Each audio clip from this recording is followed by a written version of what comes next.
네, 오늘 짱 랭킹5 시작해 보도록 하겠습니다. 오늘도 키워드 놓고 전략 아이디어 깊이 있게 고민해 보죠. 두 분과 함께 할 겁니다. AJ스탁 이재은 대표, AJ인베스트먼트 이재규 주식전략본부장 나와주셨어요. 어서 오세요. 안녕하세요. 자, 오늘도 하나씩 이야기를 해볼 겁니다. 연속성이 가능할지 그리고 이슈의 무게감 동시에 이야기해보죠. 첫 번째 키워드 먼저 열어봅니다. 조선 기자재 이야기를 오늘은 안 할 수가 없습니다. 그러면서 왜 이렇게 강한 건지 더욱더 강해질 건지 결국은 여기가 답인지 이게 궁금합니다. 자, 전반적인 아이디어 먼저 훑고 가도록 하겠습니다. 먼저 이재규 본부장님께 질문을 드려볼게요. 본부장님, 어제와 분위기가 많이 달라서 어제 그 장의 다음 장에 오늘 수요일 맞나? 라는 생각까지 듭니다. 여러 가지 뉴스까지 나와서 이게 가장 궁금해요. 왜 이렇게 강한 건지 핵심을 어디에 두고 오늘 저희 오후장 조선에 대한 이야기를 시작해야 되는 걸까요? 네, 일단 뭐 캐나다 쪽에 대한 모멘텀이 잠수함이요? 시장에서 이제 네. 군함 쪽에 대한 이야기가 나오면서 어떻게 보면 이 수주에 대한 기대감이 수치로 지금 확인이 된 부분들이 있어서 아직까지 이제 결정이 된 건 아니지만 네. 그에 따라서 이제 우리나라 기업들이 수혜를 받을 수 있다는 내용이 다시 한번 부각이 되고 있는 것 같습니다. 전반적으로 이제 조선 쪽 같은 경우는 어제는 약간의 세론 물량이 나오는 것 같았는데 오늘 다시 한번 올라와 주고 있고요. 사실 이제 우리가 조선주들 쪽에서는 삼성중공업이 가장 좋은 모습을 보이고 있거든요. 근데 삼성중공업 같은 경우는 우리가 시장에서 LNG 쪽에 대한 모멘텀을 많이 받아가는 기업이라는 이야기가 나왔는데 추가적으로 이제 MRO 쪽이 붙어주면서 저는 좀 더 탄력적인 모습이 나오고 있다라고 보여집니다. 그렇기 때문에 이제 기업별로 조금씩 차별화가 되고 있는 상황이라고 보여지는데 차별화가 된다라고 하더라도 조선 업황에 대한 전반적인 사이클 자체가 굉장히 긍정적이기 때문에 다시 한번 시세가 나오고 있는 게 아닐까 이렇게 좀 보여지고요. 보유를 하고 계신 분들 입장에서는 지금 당장에 매도할 상황은 아니지만 다만 이제 주가가 꺾이기 시작했을 때는 경계가 필요한 시점이라고 보고 있습니다.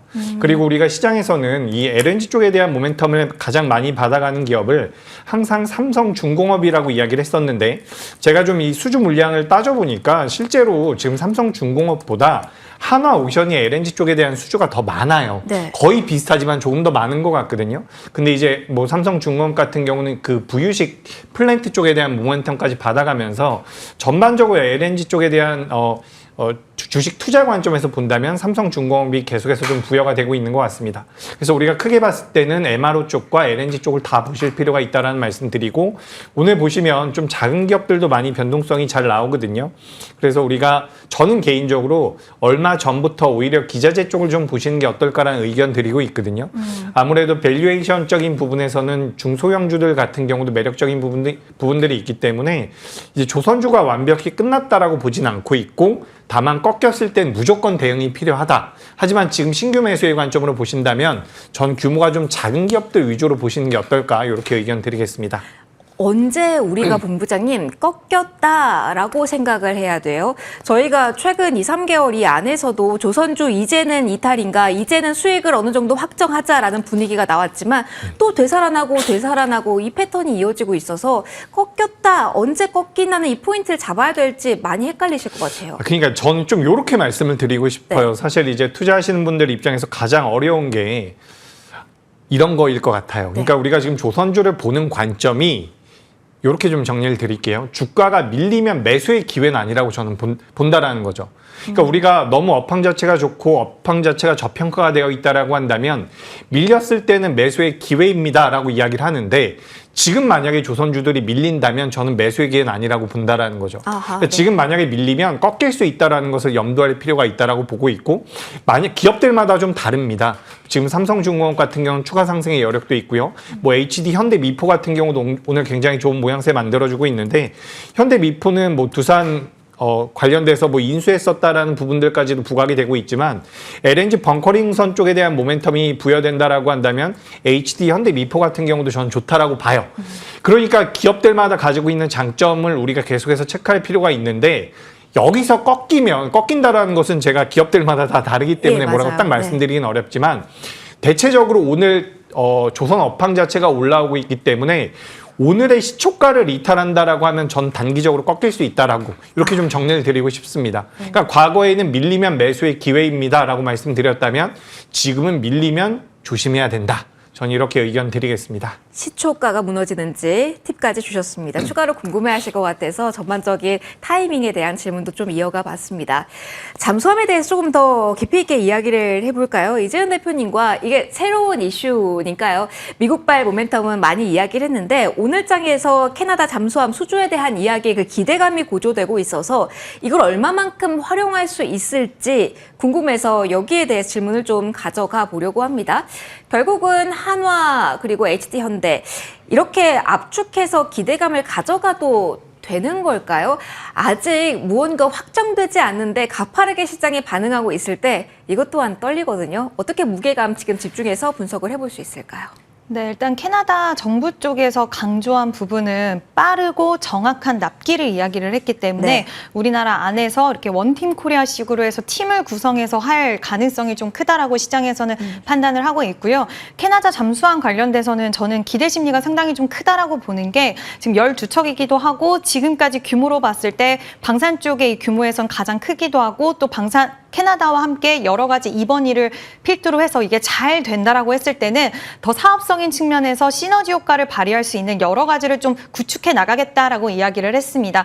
그만큼 지금 미국에서 한미 정상회담 이후 새로울 것이 없었다라는 평가가 줄을 이으면서 어저께 좀 조정 흐름이 나왔다가 시장이 원하는 새로운 것을 좀 보여줬잖아요. 그래서 그만큼 기대 심리와 회복도가 빨랐다라는 것은 조선 섹터에 대한 기대감은 여전히 좀 강하게 시장에서는 반영이 되고 있지 않나라고 보고 있고 오늘 관련돼서 또 수소 종목들도 시세가 강했어요. 네. 수소 쪽에서 이제 잠수함 쪽으로 같이 납품을 할 수 있는 기업들 위주로 뭐 상한가가 나오던가 상승 탄력이 강하게 이어가는 추가적인 좀 기대감을 가져갈 수 있는 수소 연료 전지 관련된 종목군들이 시세가 강했는데 이쪽 관련된 종목군들은 저는 일단은 기대 심리는 충분히 있기는 하지만 조선 기자재 쪽의 종목들이 좀 더 유효하지 않을까라고 보고 있고 수소 쪽으로 잠수함 관련된 모멘텀을 가지고 오늘 움직인 종목군들은 단기적인 탄력도 쪽으로 좀 보시는 게 맞지 않나라고 생각을 하고 있습니다. 그래서 오늘 뭐 LNG 관련돼서 수소 관련돼서 같이 사업을 영위하는 양쪽 구도를 가져가는 종목분들까지도 올라가면서 좀 복잡스럽다고 생각하시는 분들도 계실 수는 있겠지만 그냥 심플하게 생각해서 저는 조선 기자재로 올라왔던 종목군들 여전히 좀 유효하다라고 보고 있고요. 오늘 잠수함 관련돼서 수소 모멘텀을 등에 업고 올라온 종목군들은 약간은 지금은 트레이딩 관점으로 보시는 게 맞지 않나라는 의견 드려보도록 하겠습니다. 저희가 잠시 후 수소 키워드 조금 더 자세하게 이야기는 하겠지만 수소, 잠수함 키워드로 인해서 올라오는 쪽을 테마성으로 일시적으로 올라오는 가능성도 염두에 둬야 된다. 다른 기자재 쪽과 다르다라는 이야기도 해주셨습니다. 한 종목이 좀 궁금해서요. 이 종목만 체크하고 다음에 수소 이야기를 하도록 할게요. 현대 미포 한 번만 더 체크하고 넘어갈게요. 워낙 조선에 대한 관심이 많다 보니까 이지은 대표님 저희 오늘 짝에서 가장 크게 움직이는 종목이 현대 미포여서 궁금합니다. 특별한 재료가 있는지 앞서 본부장님께서 이야기를 해주신 부분도 있지만 더욱더 궁금해요. 두산비나 이수, 수혜주라는 것 때문에 이렇게 오르는 건지 아니면 그 이상의 무언가가 시장에서 발현되고 있는 건지 궁금합니다. 어떻게 보실까요? 일단 개인적으로는 HD현대 미포 같은 경우에는 우리가 조선하면 실적이라는 그 키워드가 굉장히 좀 강하게 맞물려 있었는데 네. 다른 기업들 대비해서 실적으로 보여주는 그 속도가 좀 느렸던 기업입니다. 그러다 보니 오히려 이제는 실적으로 한 1년 동안 2분기, 3분기 동안 시연해냈던 기업보다도 이제 실적의 개선세가 있는 그러니까 이 섹터 자체가 계속 성장하는 쪽으로 시장은 보고 있기 때문에 이제 실적이 반등될 수 있는 시장 그 기업에 오히려 큰 표를 던져주는 게 아닌가라고 생각을 하고 있고요. 역시나 마찬가지로 벙커린 선에 대한 모멘텀도 있긴 하지만 시장에서는 지금 저는 실적의 키워드 하반기 때는 더 무게감을 가져갈 수 있고 우리가 주가 흐름이 가장 좋을 때가 보면 턴어라운드 관련된 좀 모멘텀이 나왔을 네. 때 기대를 많이 하잖아요. 근데 조선주들 많은 기업들 가운데 HD현대 미포 같은 경우에는 실적 개선세가 눈에 띄게 나올 수 있는 기업이기 때문에 오히려 지금 구간에서는 성장과 실적 그리고 두산비나 효과까지 좀 맞물려서 오늘 거래량도 상당히 많이 좀 들어오는 맞아요. 것 같아요. 네. 그래서 추가 시세는 좀 가능하지 않을까라고 보고 있고 다른 기업들 대비해서 상승 탄력의 속도가 늦었던 것만큼 삼성중공업처럼 후발주의 성격으로 꽤 오랜 시간 동안 조선 섹터가 좋았기 때문에 그동안 상대적으로 탄력도가 덜했던 종목군들 쪽으로 수급이 좀 이어지는 양상이 아닌가라는 의견 드려보도록 하겠습니다. 아직까지 조선을 볼 에너지는 많이 남아있네요. 실적에 대한 기대감까지 언급을 해주셨습니다. 실적부터 모멘텀까지 골고루 좀 체크를 해봤고요. 2위로 넘어가겠습니다. 조선 기자재 안에서 연결고리도 충분히 논의할 수 있을 것 같아요. 일단 큰 틀에서 현대차가 수소라는 키를 놓지 않고 있다. 여기서 시작을 해보도록 하겠습니다. 본부장이 현대차는 움직임이 둔화되고 있는데 현대차 그룹이 투자하면서 바라보는 방향에 있는 쪽은 이번 주에 뜀박질이 강하게 나오고 있습니다. 오늘은 수소 이야기를 중심으로 해볼까 봐요. 일단 잠수함과 연결고리가 있는 쪽은 제외하고 수소한다면 순수하게 현대차 그룹의 투자 모멘텀으로 움직였던 종목군들의 흐름은 어떻게 보시는지 궁금합니다.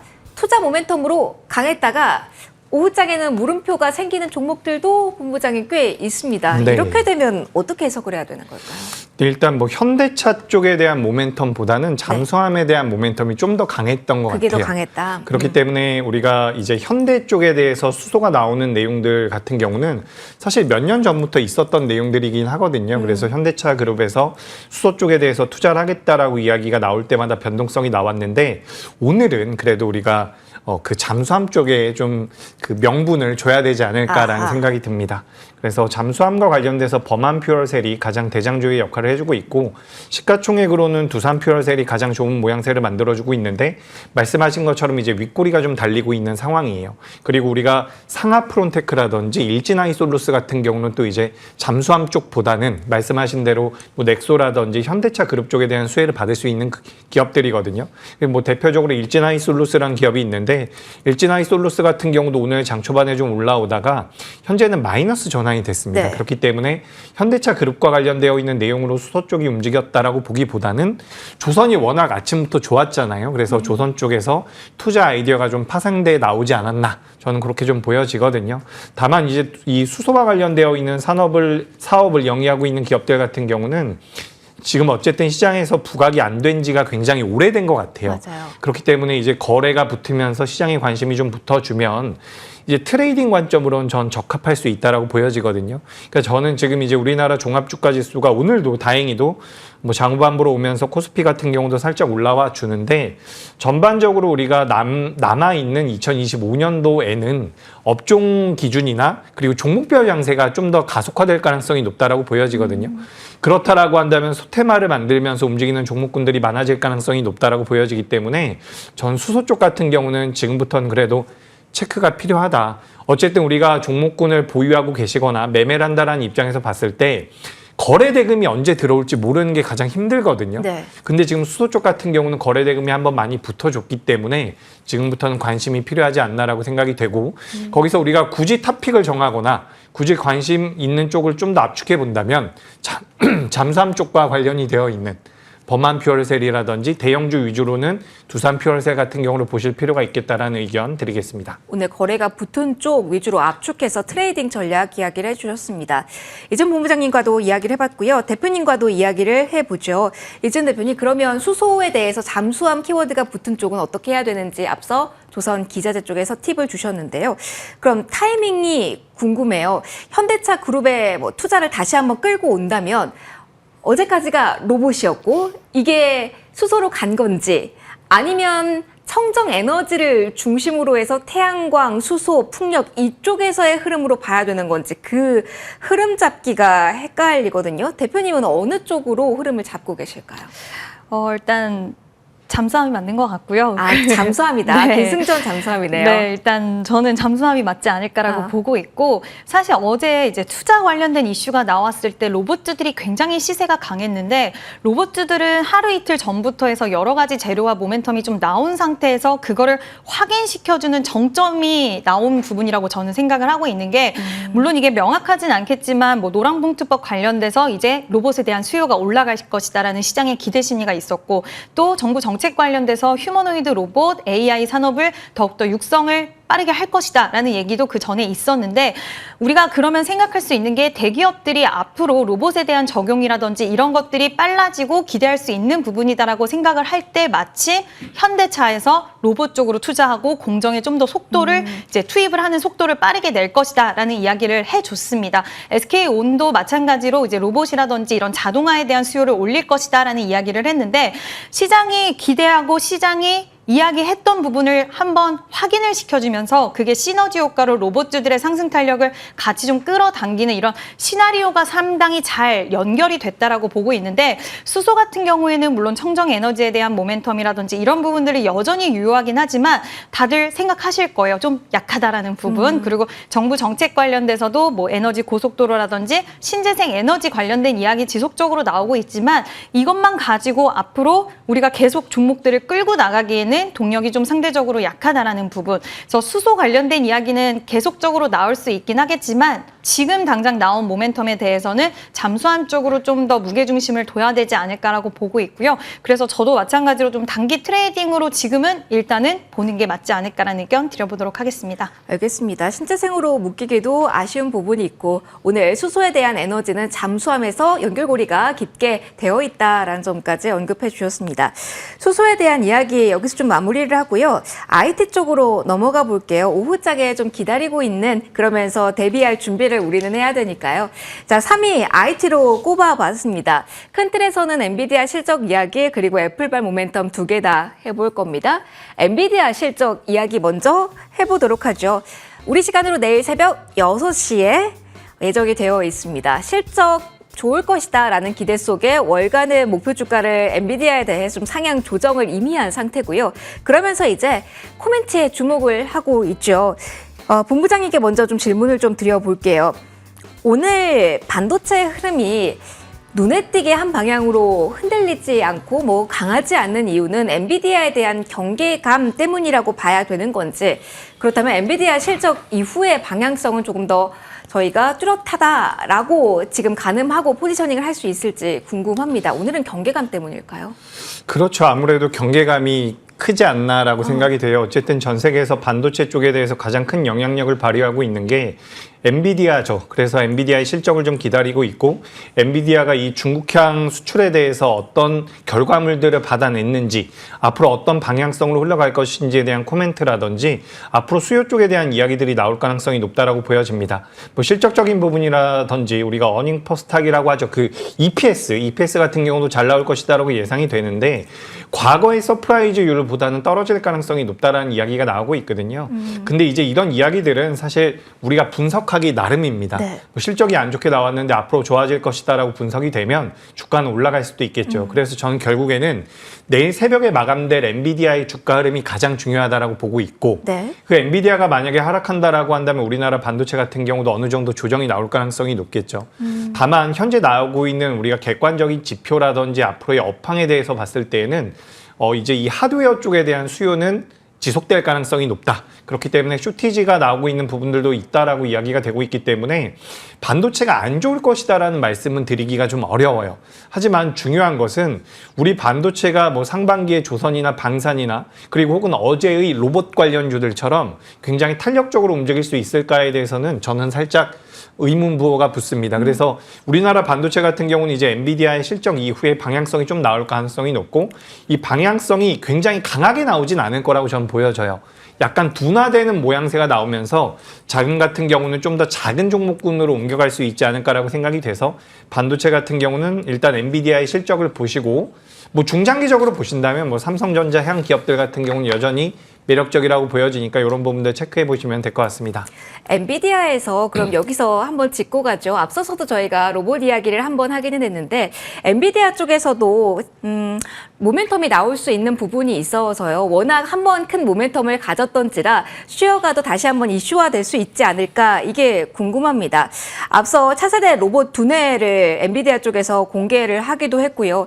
그러면서 궁금합니다. 그래서 엔비디아 쪽에 추가적인 코멘트가 나오면 이게 트리거가 될 수 있을까요? 하드웨어 계속 필요하다 그런 환경 이야기를 해주셔서 본부장님의 로봇뷰도 듣고 싶습니다. 로봇 같은 경우는 일단 그래도 우리가 아직은 테마로 보는 게 맞지 않을까 생각이 돼요. 하지만 우리가 연말까지 본다면 저는 우리나라 시장에서 제약바이오와 로봇 쪽이 가장 매력적이지 않을까라고 생각이 되거든요. 아하. 우리가 지금 조방원이라고 이야기를 많이 하고 있지만 실제로 2025년도 들어서 상반기 때 가장 좋았었던 섹터는 로봇입니다. 네. 당시에 로봇 쪽이 굉장히 좋으면서 좋은 주가의 흐름이 나왔었는데 굉장히 오랫동안 조정을 받았죠. 그리고 나서 지금 최근 들어서 다시 한번 자금이 들어오고 있는데 이런 모양새가 이어진다라고 한다면 로봇 쪽 같은 경우는 엔비디아 쪽에서도 이야기를 하고 있지만 우리나라에서도 국내에서 정책적으로 육성을 하겠다, 글로벌 3대 강국에 들어가겠다라는 내용들이 나오고 있거든요. 그래서 전반적으로 이제 로봇 쪽 같은 경우는 성장주로 우리가 분류를 하고 있고, 그러니까 이제 엔비디아라든지 빅테크 기업들의 결과물들이 로봇 쪽으로 나오고 있는 과정에서 우리나라 같은 경우는 정책적으로 육성을 하고 있고, 연말 같은 경우는 금리 인하 쪽에 대한 모멘텀들이 성장주로 붙어준다라고 한다면 전 로봇 관련주들 같은 경우는 굉장히 매력적이라고 보여집니다. 그래서 오늘 보시면 대장주라고 이야기할 수 있는 로보티지가 굉장히 큰 폭으로 밀리고 있는데 네. 또 의외로 다른 기업들 같은 경우는 낙폭이 굉장히 제한적이에요. 레인보우 로보틱스 같은 경우는 0.7% 정도 하락이 나오고 있고요. 그리고 우리가 또 다른 액추에이터 기업이라고 할 수 있는 하이젠 RNM 같은 경우도 3% 정도 밀리고 있는데 중요한 이평선을 이탈시키진 않고 있거든요. 저는 그래서 로봇 관련주들 같은 경우는 변동성이 크게 나올 겁니다. 변동성이 크게 나오겠지만 그래도 하반기에는 굉장히 매력적인 섹터라고 보여지기 때문에 투자자분들도 좀 체크해 보시는 게 어떨까 이렇게 의견 드리겠습니다. 로봇에 대해서 추가적인 의견까지 질문을 드려봤습니다. 저희 IT 이야기를 하고 있었는데요. 애플 이야기하기 전에 짧게 이지은 대표님의 엔비디아 어떻게 보시는지 중요한 일정이니까 한번 질문 먼저 드려보도록 할게요. 엔비디아가 아무래도 6%로 뭐 위아래로 움직일 수 있다라는 기사까지 나오더라고요. 그러면 영향력을 아무래도 우리 시장에서 발휘할 텐데 그래서 궁금하실 겁니다. 반도체를 사고자 하셨던 분들 그리고 보유하고 계신 분들 오후에 액션이 필요하다 보시는지 아니면 이전과 다른 흐름으로 보시는지 여쭤볼게요. 저는 오늘 뭐 액션은 특별히 취하시진 않으셔도 되겠다라고 보고 있는 게 사실 이번 엔비디아 실적 발표를 아마 시장에선 더 중요하게 생각을 하는 게 지난주에 이제 AI 관련된 버블, 맞아요. 거품론이 있었어요. 네, 이야기가 나오고 또 공교롭게도 지난번과 마찬가지로 엔비디아 실적 발표에 일정이 있다 보니까 이번에 어떤 이야기가 나오는지에 따라서 그 이야기가 완벽하게 또 불식이 될 수 있기 때문에 그와 관련돼서 시장이 더욱더 좀 주목도가 올라가는 그런 상황이 아닐까라고 보고 있는데요. 삼성전자, SK 하이닉스를 비롯해서 오늘 이수페타시스도 그렇고 뭐 전반적으로 종목군들이 약간 쉬어가는 종목들도 있지만 그래도 저는 추세가 무난하게 잘 이어가고 있다라고 생각은 네. 하고 있는데 특히 엔비디아 관련돼서 실적이 잘 나올 때 가장 탄력적인 모습을 보여주는 게 이수페타시스인데 오늘도 여전히 계속해서 좀 우상향을 하고 있는 것 같아요. 그래서 보유하신 분들은 딱히 뭐 대응적인 부분들을 하실 필요는 없다라고 보고 있고 반도체 전체적으로 이번에 만약에 SK 하이닉스라던가 삼성전자라던가 뭐 정말 추가적인 투자에 대한 이야기가 좀 파격적으로 이야기 나왔다라고 한다면 소부장 기업들 좀 더 탄력적인 이야기가 나올 수 있었겠지만 지금 엔비디아 실적 발표가 물론 반도체 기업들의 분위기라든지 이런 부분들을 바꿔줄 수는 있겠지만 새롭게 매수한다 아니면 내가 보유하고 있는 거를 판다 지금 그렇게 보시기보다는 저는 일단은 좀 어떤 결과치 나올지 지켜보는 게 맞지 않나라고 보고 있고요. 뭐 긍정적으로 생각합니다. 엔비디아 이번에는 뭐 좋을 마진율이나 것이다. 이런 부분 가장 중요할 것 같기는 한데 여전히 이번 오픈 AI CEO 이야기를 든다 하더라도 투자는 지속되고 있고 AI 시장이 확장 국면에 있는 건 사실이다. 근데 거기서 기업을 압축해야 된다. 근데 엔비디아가 그 선두주자에 있기 때문에 저는 이번에도 좋은 실적은 좀 가능하지 않을까라고 보고 있습니다. 그럼 하나 더 질문을 드려볼게요. 이벤트를 앞두고 있을 때 선제적 대응이 가장 궁금하실 것 같거든요. 엔비디아에 대해서는 오늘 큰 액션을 취하지 않아도 된다라는 이야기를 보유자 기준으로 해주셨고 그렇다면 신선도까지 추가된 애플 신작이란 모멘텀 9월 9일 딱 초대장에 발송이 됐습니다. 애플 관련주에 대해서는 선제적으로 더 액션을 취해도 괜찮을지 궁금합니다. 긍정적으로 여기도 보실까요, 대표님? 애플 관련돼서는 지금 폴더블 관련돼서 그러니까 아이팜 공급망에 대해서 지금 구축을 좀 하고 있대요. 그래서 네. 그 안에 들어갈 수 있는 기업으로 삼성 디스플레이, BH, 뭐 덕산 네오록스 이런 종목군들이 거론이 되고 있는데 오히려 이쪽으로 시장은 더 기대를 하고 있는 것 같아요. 폴더블 쪽으로 기대를 하고 있는 것 같고 아이폰 관련돼서는 저도 이제 아이폰을 좋아하다 보니 좀 어떻게 나오는지 궁금해서 봤더니 에어라는 제품이 새롭게 나오는데 상당히 슬림하게 나오는 대신에 가격은 조금 더 올라가지만 스펙 자체는 좀 낮아지는 것 같아요. 왜냐하면 이게 너무 얇게 만들다 보니까 성능적인 부분, 그리고 아이폰 같은 경우에 항상 카메라가 가장 중요한데 후면에 카메라가 하나밖에 달리지 않는다고 하더라고요. 그리고 스피커도 약간은 위아래가 아닌 아래로만 의지를 할 수밖에 없다. 그러니까 네. 얇게 만들고 겉으로 보기에 삼성이 이번에 워낙 얇게 핸드폰을 잘 만들어내다 보니까 이런 부분들을 좀 타겟을 해서 만드는 부분인데 스펙이 살짝 떨어진다. 저는 그거는 살짝 우려가 돼서 이런 부분들이 결국에는 어떤 결과를 도출해낼 수 있을지 오히려 결과를 좀 봐야 될 것 같고요. 폴더블이 아닌 그냥 애플 같은 경우에는 지금 아이폰 그 인텔리전시 관련돼서 어떻게 가는지가 저는 가장 중요하지 않을까라고 보고 있고, 기대 심리적으로는 작용할 수는 있겠지만 저는 이게 좀 일회성으로 끝날 가능성이 있다. 오히려 폴더블 관련돼서 밸류체인에 들어가는 종목들 위주로 보시는 게 맞지 않을까라는 의견 드려보도록 하겠습니다. 키워드 좁혀주셨어요. 폴더블 이쪽 보자라는 이야기까지 해주셨고요. 다음 키워드로 넘어갈게요. 오늘 제약바이오 쪽에서 이쪽에 쏠린 관심도 상당히 높습니다. 비만약이고요. 그리고 경구용, 이게 시장에서 많이 언급이 되고 있습니다. 본부장님, 먼저 이 제약바이오 이야기를 시작해 볼게요. 다시 한번 흐름이 강하게 나옵니다. 인벤티지랩이 상한가 다시 들어갔네요. 고바이오랩도 지금 상한가 직행. 오후장으로 갈수록 더욱더 에너지가 다시 모아지고 있다라는 생각도 듭니다. 기존에는 펩트론 중심으로 이야기를 좀 많이 했던 것 같은데 오늘은 좀 그 주인공이 바뀐 것 같습니다. 주인공이 바뀌었다라고 생각하고 경구용이란 키워드로 비만 키워드 더 봐도 될지 궁금합니다. 본부장님의 시각은요? 네, 뭐 일단 인벤티지랩이 상한가에 들어갔죠. 상한가에 들어가면 제가 뭐 이거 끝났습니다라고 말씀드려도 보셔야 돼요. 그러니까 저는 시장의 흐름을 좀 순응할 필요가 있다라고 생각을 하거든요. 그래서 지금 강세를 보이고 있는 뭐 이 비만 쪽에 관련되어 있는 기업들, 인벤티지랩도 그렇고요. 뭐 D&D 파마텍도 그렇고 최근에 일동제약 이야기도 많이 나오더라고요. 아무래도 경구형으로 이제 시장에서 비만 치료제 쪽에 대한 연구 개발을 하고 있기 때문에 관련되어 있는 기업들은 저는 보시는 게 맞다라고 생각이 됩니다. 네. 그리고 이제 비만 쪽뿐만 아니라 제약바이오가 전반적으로 오늘 알테오제는 조정을 받고 있지만 전반적으로 저는 어쨌든 금리 인하에 대한 기대감이 제약바이오는 계속해서 부여될 가능성이 높다라고 보기 때문에 저는 굉장히 긍정적으로 보고 있어요. 하반기에는 긍정적으로 보시고, 우리가 이제 비만 쪽이라고 이야기를 하면 작년에도 그렇고요. 사실 시장에서 많이 이야기가 나왔었던 기업이 한미약품입니다. 네. 근데 이 한미약품 같은 경우는 주가 흐름이 굉장히 더뎌요. 그렇기 때문에 개인 투자자분들께서 이제 펩트론이라든지 D&D 파마텍이라든지 뭐 인벤티지랩, 오늘 같은 경우는 처음 듣는 기업이었는데 WSI라는 기업 같은 경우도 굉장히 탄력적인 모습이 나왔거든요. 근데 이제 나는 좀 그래도 안정적인 기업에 투자를 하고 싶다라고 한다면 전 지금부터는 한미약품 좀 보시는 게 어떨까라는 생각이 듭니다. 그러니까 한미약품이 이 비만 치료제 쪽에 대해서 열심히 연구 개발하고 있고, 우리나라에서 뭐 근손실을 줄이고 근력 자체를, 근육량 자체를 늘릴 수 있다는 내용들까지 나오면서 한미약품이 한번 부각된 적이 있는데 주가 흐름이 그렇게 좋지가 못했거든요.